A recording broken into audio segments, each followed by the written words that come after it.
There you go. Commissioners meeting Wednesday, February 5th. All three commissioners are present. Is there any public comment? No. Gonna move forward with department heads. Kim. I have a request for a non-FMLA leave of absence. One of our staff up at Maplewood recently had a healthcare issue arise. She's been with us 7 months, so doesn't qualify for FMLA, but is looking for an 8-week leave of absence. Okay. And she has applied, or will be applying for short-term disability. Is there a motion to accept? Move to accept. Is there a second? Second. Okay, any questions? Seeing none, Commissioner Clark? Yes. Commissioner Stewart? Yes. And Commissioner DiBernardo? Yes. All right. Thank Anything you. else, Kim? All right, Doug is not online. Cheryl, do you have anything? I just want to follow up. So what happened was I was actually researching that last night because I was trying to figure out what account it was. So I had it pulled out and sitting on top. So that's the only reason why I was sitting there. And I did hear that you were asking about the payment to Helmsley. That's another grant funded thing where they're paying some sort of. I found the paper. Yeah, okay. Okay. Thank you. I mean, I can stick around. Well, not yet. Okay, we're gonna move on because I don't think, Chief, aside from what you're talking about, do you have anything else that you want to bring up? No, sir. All right, then we're gonna move on to first scheduled item, master agenda item number 1238, ambulance discussion. The chief is here. Action expected to direct the chief to work with the company in place performing the build out of the bariatric ambulance to also the agreeing to 2 type 3 ambulances, which while canceling the order for the bariatric, yeah, thank you, ambulance with additional costs to reach no greater than $10,000. Davis, were you able to pull that up, or just the paper? Did you send it? Yeah, I sent it to you, but the paper's fine. Yeah, there's nobody on? Well, I'm happy to, so it can be in the minutes, just give it 30 seconds.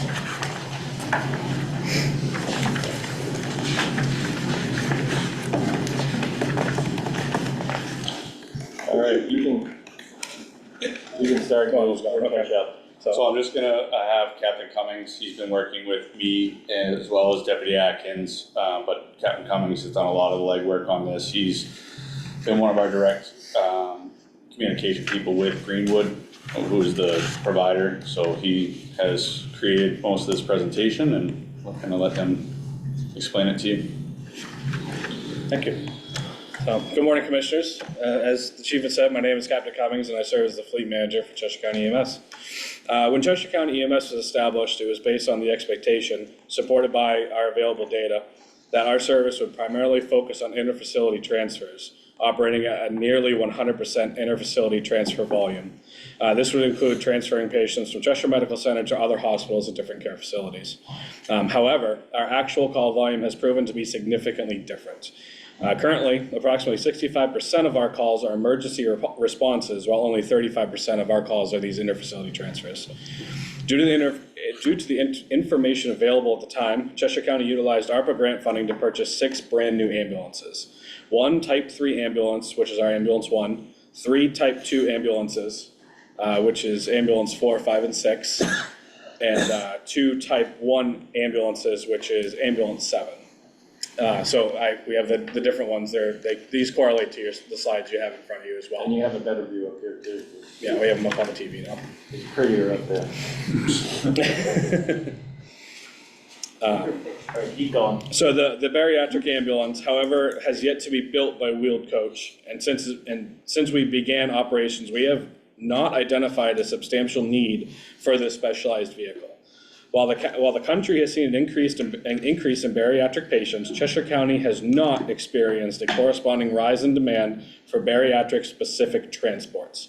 It would be nice just to put, like somebody in Red Riding Hood, like in one of the back. That was a great picture, by the way. How many, Just right. how many bariatric ambulances are available in driving range of Keene? So Keene Fire, and there's also one available through Great Brook Ambulance in Hillsborough. So Great Brook Ambulance is one of our partners, and they had reallocated equipment to them. So like I was saying, the bariatric ambulance has yet to be built by Will Coach. And since we have began operations, we have not identified a substantial need for this specialized vehicle. Despite investing $431,000 in this ambulance through the ARPA fund, we have not encountered a single instance where this specific vehicle would have been necessary for any of our emergency or interfacility transports. We have also worked with Great Brook Ambulance to get state-funded bariatric equipment reallocated from the Antrim ambulance over to Great Brook Ambulance. We are working closely with our partners, being Keene Fire and Great Brook Ambulance Service over in Hillsborough, who both have these specific equipment types as well as ambulances they need to operate and transport this equipment. Great Brook Ambulance has stated to us that they are 24/7 on call for any of our bariatric needs at no cost to us. So our current fleet and some of our challenges. Cheshire County EMS currently operates 7 ambulances, but only 5 of our ambulances are fully operational without any restrictions.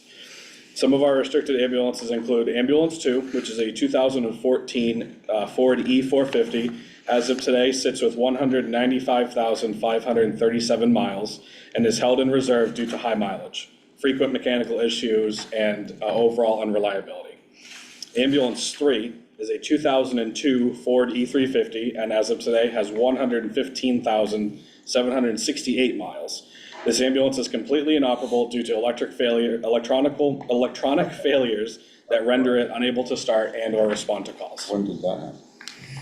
That's a recent development. a week ago. Our trucks require being plugged in, shore power is what they call it. It keeps everything charged up, and this recent, within the last 2 weeks, for whatever reason, that particular unit stopped charging. So we don't know if it's an inverter issue or a charger issue. We're not really sure what's going Nothing on. burned, right? Nothing burned up, there's no odor or anything like that. We're just not sure what exactly happened. The problem is, nobody around here works on them and the age of it. So we gotta send it out to figure out what's wrong with it. And these are the 2 that we purchased new to us. They were Right. used. Yes. Correct, well, yes, Was that the Walpole one? or- Correct. yes, the the Walpole one? one that's inoperable is from And Walpole. it's Walpole and also the diesel. Yes. Correct. That's And that's probably another cost more problem, to that's fix another it than we problem. paid for it. There's no issue, Yeah. but because it's diesel, sometimes when it's idling, you can smell the diesel and people think that there's an issue. There is no issue. We have systems in the ambulance that would tell us that there was an issue. But it has been something that, I guess, now that I'm learning about it, other places that have diesel, that's been an issue for them too, so. Correct. So looking at these, this is our proposed fleet adjustment. Given the lack of demand for a dedicated bariatric ambulance, we propose modifying our current order with Greenwood to replace the bariatric unit with 2 standard Type 3 ambulances, which would match the layout of 2 of our existing ambulances in our fleets.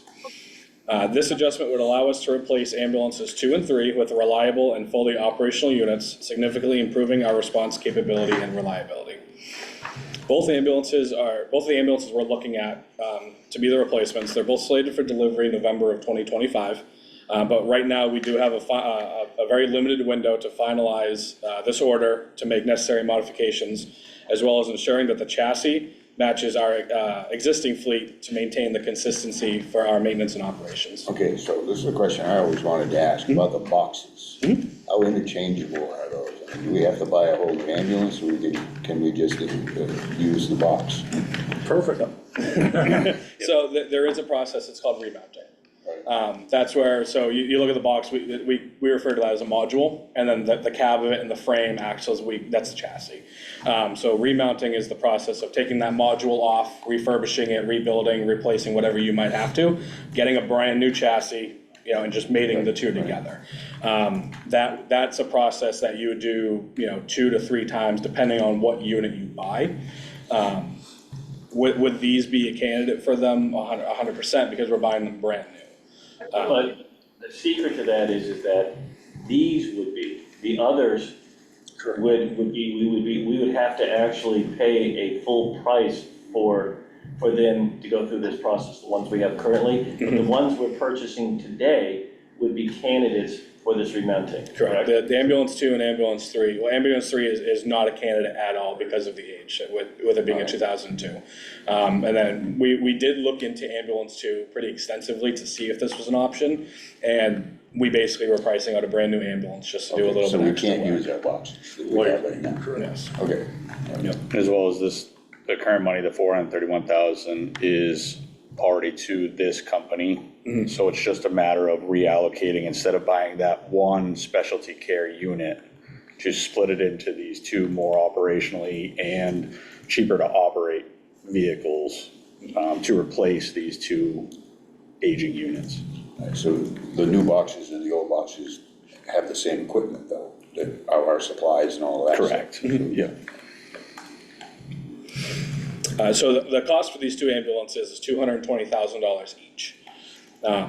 Requiring, when we look at what we paid for this bariatric truck, requiring only a maximum of $10,000 in additional funding beyond the original purchase price of the bariatric unit. To break this down a little bit, A2 is currently costing us 98 cents per mile to operate, including fuel and maintenance. Ambulance 3 is 84 cents per mile. Now, we look at ambulance 1, which was in the front of the packet, which is housed up at Maplewood. That's gonna be the most comparable truck. They're actually gonna be carbon copies of that ambulance, is what we're looking at. Ambulance 1 right now is 37 cents a mile to operate with fuel and maintenance. So with an anticipated 60,000 miles a year, which is what we're seeing per unit, this decision would save us $64,800 a year. Gas or diesel? Gasoline. These are gasoline trucks. So we're looking at about a savings of $64,800 a year, all while giving our crews a more effective and reliable ambulances to provide even better care to the citizens of Cheshire County. So I also want to talk about why Type 3 over Type 2. When we talk about the different types, Type 2 is the van ambulances, what you would see as a cargo van.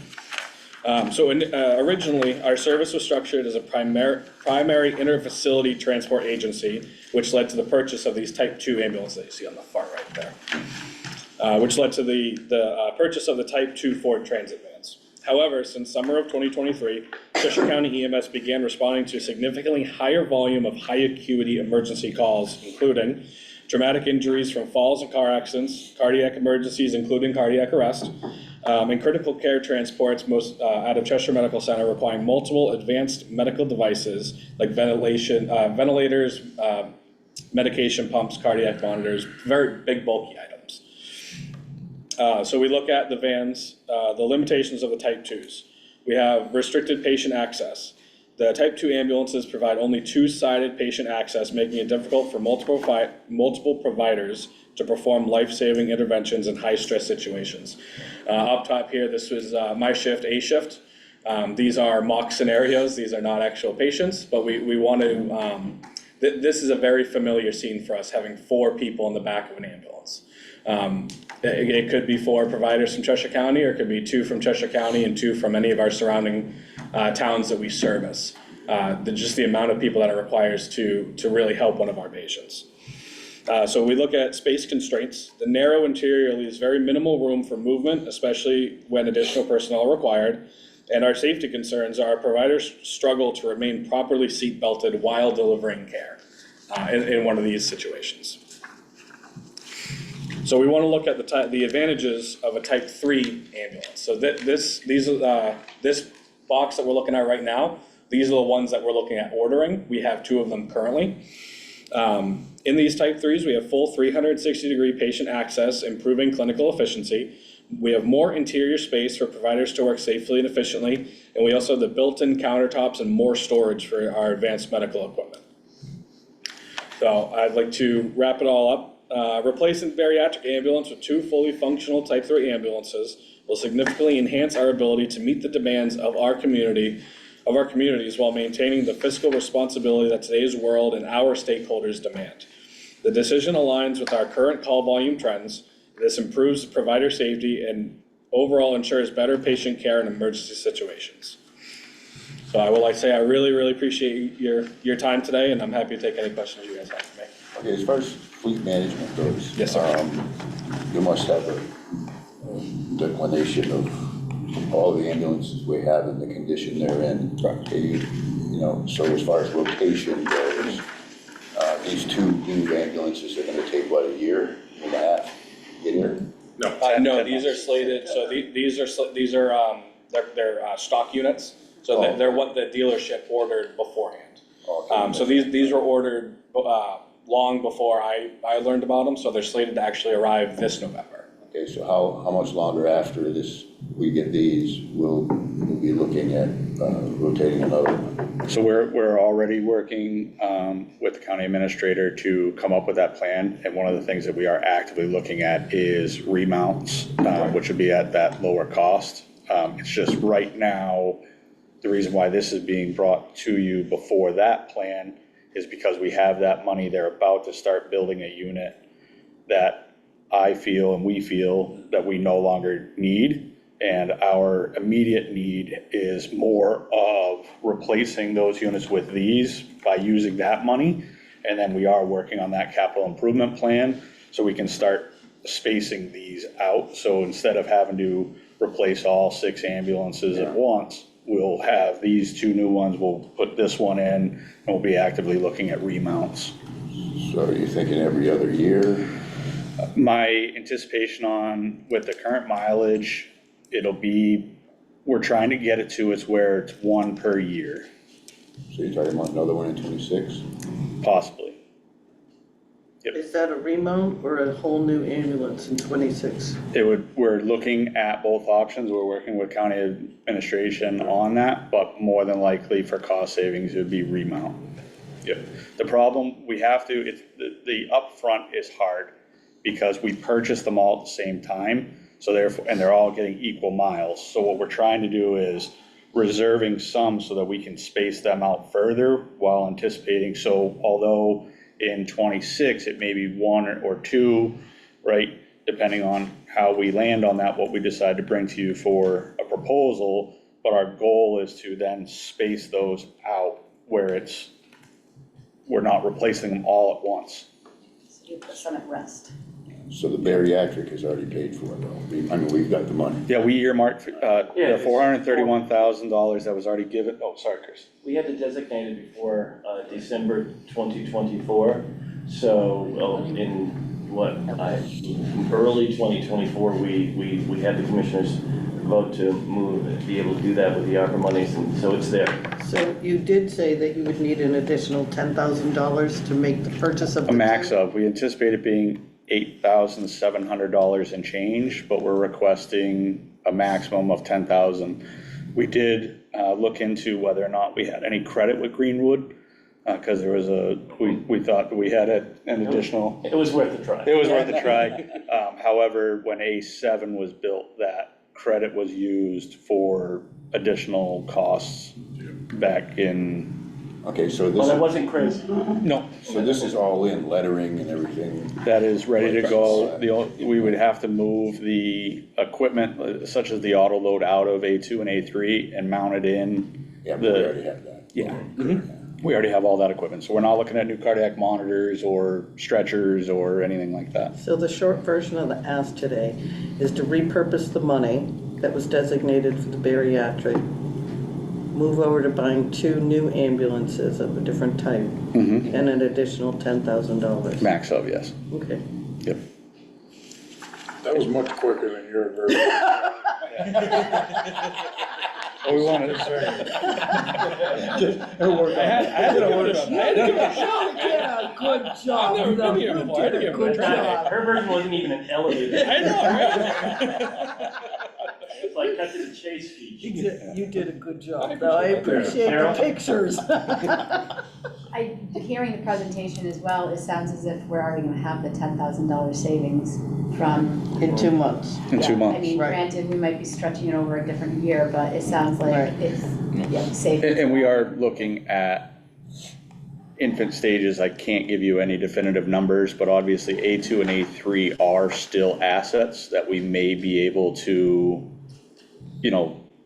sell for nickels on the dollar. Believe it or not, people buy them and make campers out of them, things like that. Like, So, but I can't Well, give is there you, anybody else like Winchester need something like that? honestly, we would be, You'd be making enemies if you it said wouldn't be that. very nice, and I think it would be more harm than good And to I actually think what use it as the- an operating ambulance. And I think what the chief is touching on, there is still value in it. Right. You know, just because there's not a large value in the EMS setting, doesn't mean that there isn't a larger value in the private setting. Right, or for parts or the light systems and. For prisoners. He's trotting down. So what do you Ones that need can't from be with motion? anybody else. Davis, you have the motion? Yeah. Want me to read it? Yeah. Okay. So the motion would be to direct the chief to work with the company in place performing the build-out of the bariatric ambulances to alter the agreement to 2 Type 3 ambulances with an expected delivery date of November 2025, while canceling the order for the bariatric ambulance with additional costs to reach no greater than $10,000. Motion So by, moved. I'll second it. Okay. second. Can we just add in and sign all documents so that we're empowering him to sign, not just work with, but sign? Absolutely. All right, thank you. Thank you. So if there's a second, any other questions? Seeing none, Yes. Commissioner Clark, Commissioner Stewart. Yes. And Commissioner DiBernardo. Yes. Thank you. There you go, guys. Thank you very much, Thank you Commissioners. very much. Thanks for the Chief, pictures. don't go anywhere. It's how I operate, you know, I gotta see it. Exactly, some people are visual learners. Exactly. Um, Hop online as we drive over to Concord, so I'll see you shortly. Master agenda item number 1239, update on Westmoreland Bridge closure. Coming from me to discuss the closure of Westmoreland Bridge on River Road to traffic. On Monday night Monday afternoon, about 3 or 4 o'clock in the afternoon, I was notified by the select board chair of Westmoreland that they were closing the bridge on River Road in Westmoreland. This is a bridge that has been red flagged for years. State's closing it. It's closed. Let's go. That's the narrow one that goes Yeah. through? One that if you stand on it and you drive over it, it goes, Yeah. you know, it's like you can feel it. So I knew that there's a chance that this day is coming. We've been working with them. I've gone to multiple meetings with the state of New Hampshire. And so when John Snowden, who's the chair, told me that this was the decision they're doing, they're basing it on that they've been waiting 2.5, 3 months for information back from the state of New Hampshire on if they can keep the bridge open, can they not keep the bridge open, is there a wait thing? There's already a wait thing on the bridge, but do they have to take it to the next level and less traffic going on it? The problem with that, and I pointed that out, is that Westmoreland doesn't have a police force. And so there's all kinds of traffic that goes over that bridge. Well, that's River Road that goes the whole length of the river. Yeah. I mean, it's- Yeah, so it's just like, it's unenforceable. Right. So we've known this, when we did the $36 million restoration and expansion of the bridge, I did at the time say, and I put it in, $1.6 million to fix the bridge. Why? Because I knew we would never get this resolved if we weren't going to do it. The delegation took it out, said it's not our bridge, we shouldn't have to worry about it. The problem with that is now it's 3.2 million, one, and two is our nursing home's on the other side. And here's the bigger issue, Partridge Road, Partridge Brook Road. Yeah, Partridge Brook Road. Partridge Brick The other road. The other bridge. Floods every year. Every year it floods. And if the Connecticut River actually has a high moment, there are some places that could be at risk of flooding. So all of a sudden, we don't have access. And if we do have access, it is going up, what's that route? 63.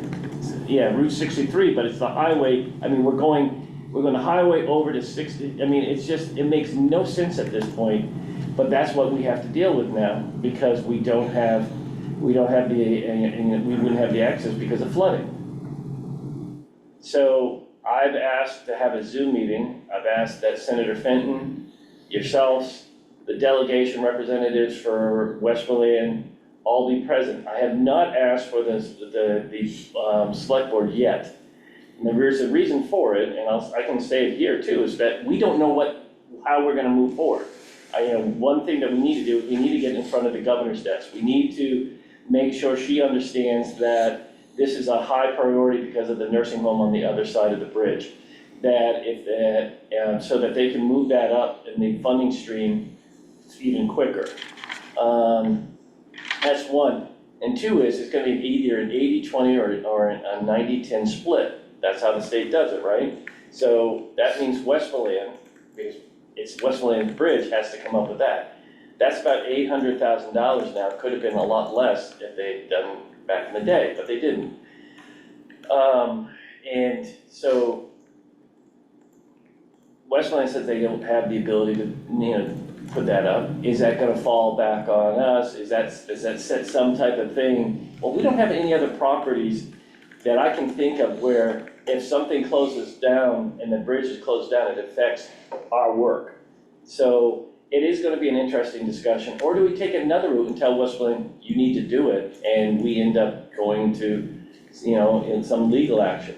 I wanna be able to have all those conversations to, so that I can hear how we can move forward. Or will the state, in their generosity, give us 100% of the bridge because it is? But no, it's gonna be probably gonna end up being an 80-20 split, and they're gonna have to come up with the difference. And the drawings are done by the state of New Hampshire. They have the idea of what the bridge it needs to look like moving forward. If you've seen the bridge, it's log supported. It has been for years and years and years. That will go away, and it'll be an expansion over that, like any other bridge that you see. But, and that's gonna take time in itself. So this road is going to be closed for a period of time. So the quicker we get to making a decision, the quicker the access to that bridge is going to come back to life. So that's the issue we're facing. So if you got an email from David saying, looking at a Zoom, and I think it's Friday at 2:30. 2:30. Closer to 3, man. Yeah, exactly. Yeah. Yeah, We split the I difference. split the difference. Yeah.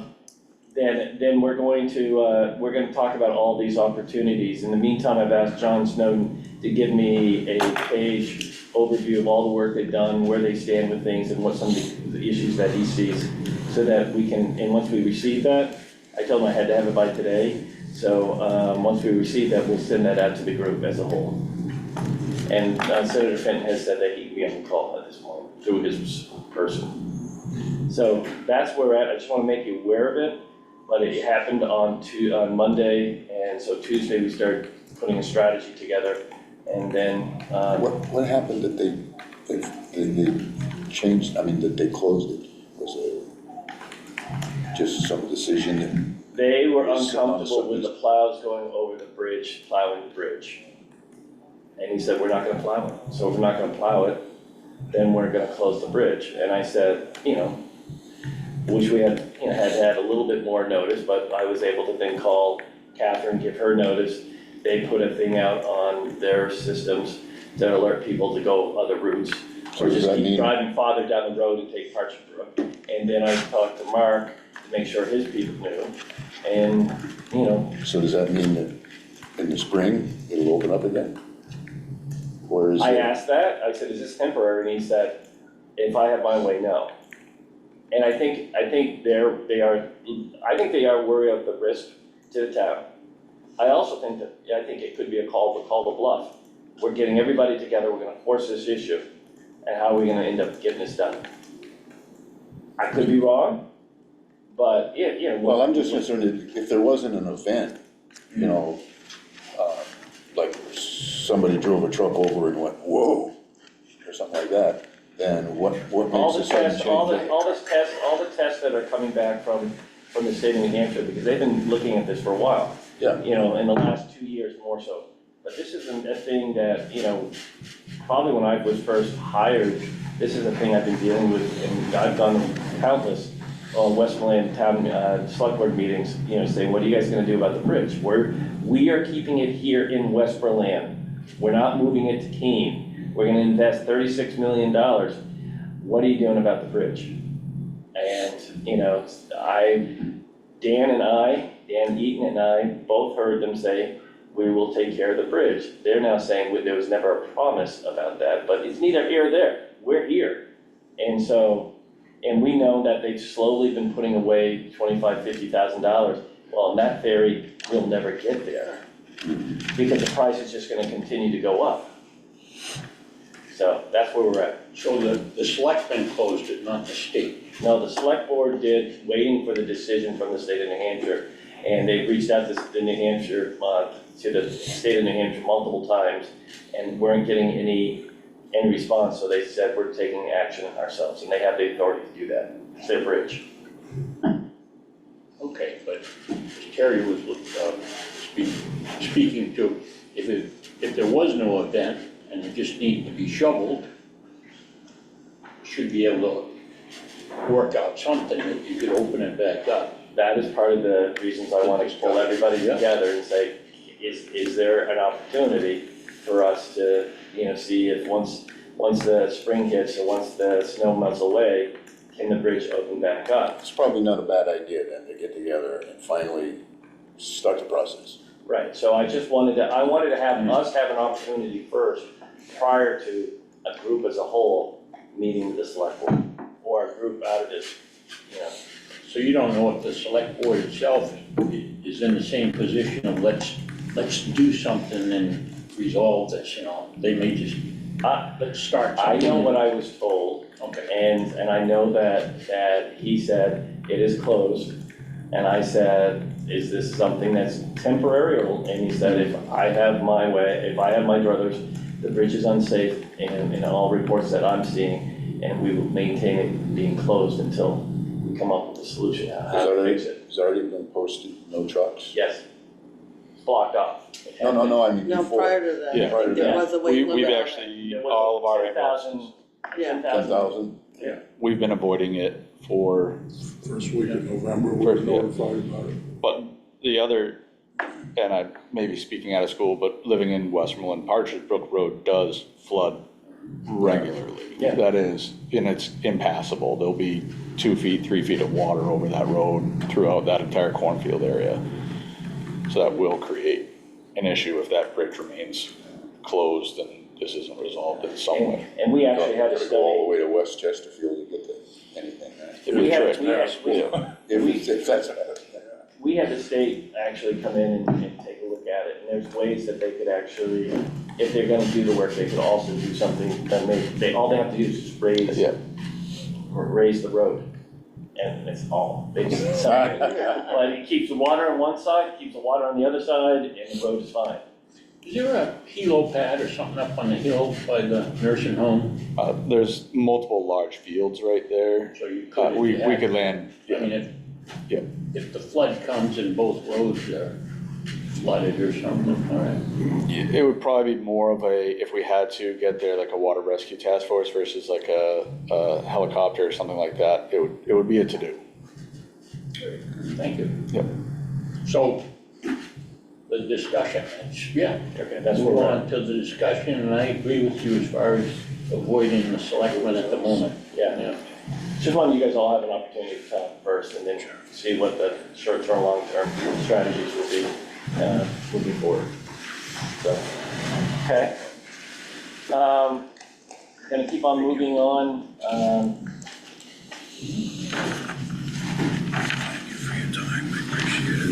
really just two quick things.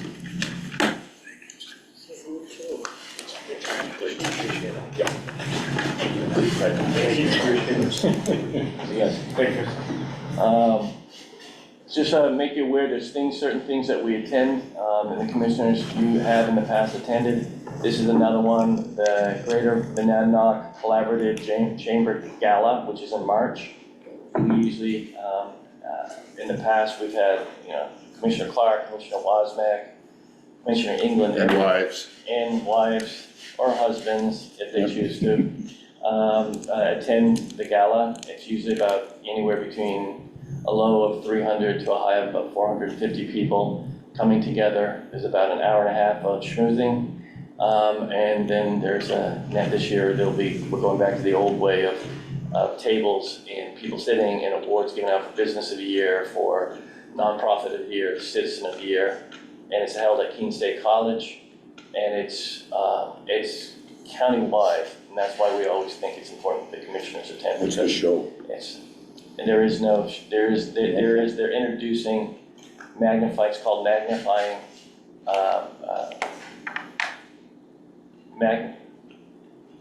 magnifying the region.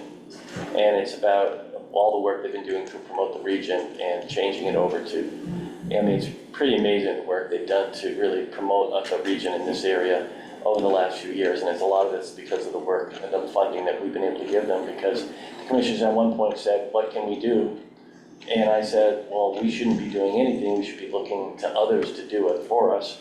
And so we gave the chamber, we gave Mennonic Economic Development Corporation some money initially, and Southwest Regional Planning Commission some level of funding for a period of time. That was more focused on internet connection throughout our towns, because we were the worst connect last mile in the state. We're now one of the better, in the top 3, because of the work we've done at the last mile. There's still work to be done. There's always going to be work to be done. But we got legislation changed because of our work with Southwest Regional Planning Commission to really be able to partner with and have towns be able to bond the last mile. And then it really is not a cost to them at all, because they partner with Consolidate, and they actually pay the bond because they're utilizing the fees that they're getting. And so it's a win-win for everybody. So once the bond goes away, then they reap the awards of the others being connected. So it's been a good partnership. So this is just a celebration of all that we do. What's the date? March 7th, it's a Thursday, March 17th, excuse me. It says Wednesday, March 19th. 19th. Notice came out a couple of days ago. Did you? It is the 19th. And last year we had it on a Thursday in the city council. We're not on the email Because list. it was on the night that they were at a night meeting, so. They're not on the email list, yeah. For what? I for the chamber. Oh, we can get them, it's, yeah. Because I got my notice a few days ago. Alright. Have you been a member in the past? Yeah. See, that's why. I've been a member for Yeah, 40 years. that's why he gets it. Oh, he's special. Yeah. So, No, I give them money. Yeah, so you know, exactly. Buy him love. So, you know, last thing I have is that we're heading up to Concord this morning. We're testifying in front of Representative Hunt to talk about, there's a bill coming forward about increasing private pay by 325%. John has a bill to increase the funding by privates to 195%. This has the backing of all ambulance services, of course, because even though 195% increase sounds like a lot, it really isn't, because they've been so poorly supported in the past, and I can give you an example in 2 seconds. So we're going to be going up and supporting the 325%, but at the end of the day, if we get anything, it's just a revenue increase for us, and it's a help. But we really think the 325% increase to privates, which again sounds like a lot, but it really isn't, because they're paying in some situations less than Medicaid.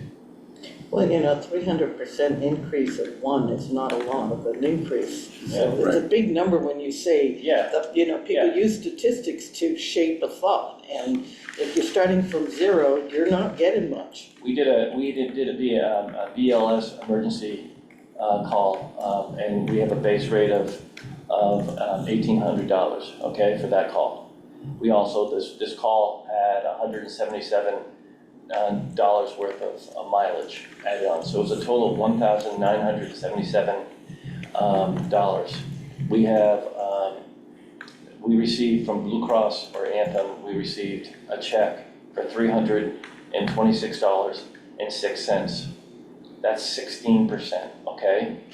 And the average for Medicaid and Medicare is 22%. And Not so, Medicare. Medicare, sorry, thank you, thank you. And so, what was interesting about this is this individual went back and said, why am I getting this bill for $1,650.84? And argued well enough that they sent us a second payment, separate, of $1,650.94, the one that, but they also asked for the $326 back. And so, but the good thing is, we went from 16% now paying 84%. So we know that they can do it, but the process is this is what they're gonna pay, and if nobody complains, this is wrong, this is what we're talking about. So we're gonna go up, Cheryl's gonna help me, Cheryl's gonna be heading up, the chief's gonna head up with me, and this is what we're gonna present, is that if they just paid what they ended up paying this time, instead of trying to just get away with less than what Medicare would be paying, then we would be in a better situation. And all the privates like Jaffrey Ringe, and in the towns like the city of Keene and Swansea, when or Winchester, and when they do a call, they would all be in a better situation. But no, they don't. And this is what's causing the collapse of this service throughout the state of New Hampshire. We see in Grafton County 2 ambulance services that are at the risk of failing. We see the hospital over in Exeter, ending services. We see in Merrimack County an ambulance service that services 3 towns at the risk of failing. This is not a new story. It's a consistent story. So that's what we're looking at. That's why we're going up there. I know John's not going to be happy. I'm not going to, at any level, I have to do what I think is in the best interest of not just Cheshire EMS, but all services in the county, and that's why we're advocating for it today. So I just want to make you aware. Very well. Thank you. John, shouldn't be too upset. We're all entitled to our own opinion, and if numbers differ, to hell with it. Yeah. No, Why wouldn't he want the EMS services to get more money?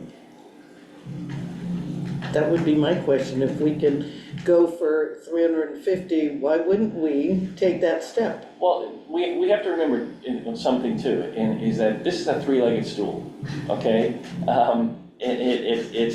It's privates, but it's also Medicare and Medicaid. And we're doing something about that. We're going to Washington in March to put some language forward about increasing the rate for Medicare. I'm gonna join that committee so I can push that agenda.